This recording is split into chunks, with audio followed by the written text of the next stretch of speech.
जय सिया राम सभी को। क्या आपको ज्ञान है प्रभु राम के दोनों भाई भरत और शत्रुघ्न का विवाह किसकी पुत्रियों के साथ हुआ था? आइए यह हम आपको आज की कहानी में सुनाएंगे। आज हम आपको वाल्मीकि रामायण के बाल कांड के अध्याय 72 की कहानी सुनाएंगे। तो जब महर्षि वशिष्ठ ने महाराज दशरथ के कुल की और महाराज जनक ने खुद अपने कुल की पूरी जानकारी दे दी, तो महर्षि वशिष्ठ ने और महर्षि विश्वामित्र ने एक साथ कहा कि इन दोनों कुल में आपस में जो संबंध बनने जा रहा है उसकी तुलना किसी से भी नहीं की जा सकती। ये दोनों कुल पूरे ब्रह्मांड में सबसे संपन्न कुल हैं। इन दोनों कुलों की जितनी प्रशंसा की जाए उतनी कम है, और जब ये दोनों कुल आपस में जुड़ जाएंगे तो इनके समान कोई भी नहीं रह जाएगा। और जिस तरह से ये दोनों ही कुल एक दूसरे के कीर्ति को बढ़ाने वाले हैं, उसी प्रकार से राम और सीता की जो जोड़ी है और लक्ष्मण और उर्मिला की जो जोड़ी है वो भी एक दूसरे की कीर्ति बढ़ाने वाले हैं।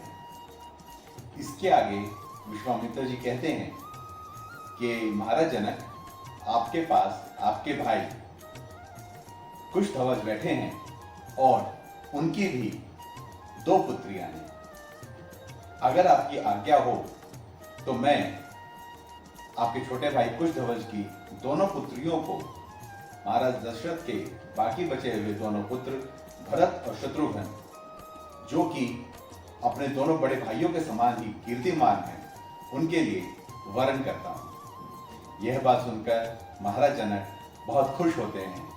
वो कहते हैं कि इससे अच्छा क्या होगा कि आप स्वयं ही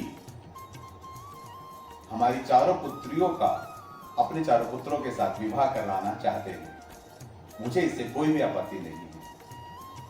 और उसके बाद महाराज जनक कहते हैं कि कल के बाद जो दिन आएगा, यानी परसों, जब फल्गुनी नक्षत्र होगा, उसी समय पर हमारी चारों पुत्रियों का विवाह महाराज दशरथ के चारों पुत्रों के साथ संपन्न होगा। ये सारी बात सुनकर महाराज दशरथ बहुत खुश होते हैं और कहते हैं कि आप दोनों भाई राजा जनक और आपके छोटे भाई कुशध्वज की जितनी प्रशंसा की जाए कम है। आप दोनों को ऋषियों और राजाओं का अच्छे तरीके से सम्मान करना आता है, और मैं बहुत खुश हूं कि इतने अच्छे राज परिवार में मेरे पुत्रों का विवाह हो रहा है। अब आपकी अगर आज्ञा हो तो मैं अपने विश्राम गृह जाना चाहूँगा और वहाँ जाके जो दान की प्रक्रिया है उसको आगे बढ़ाना चाहूँगा।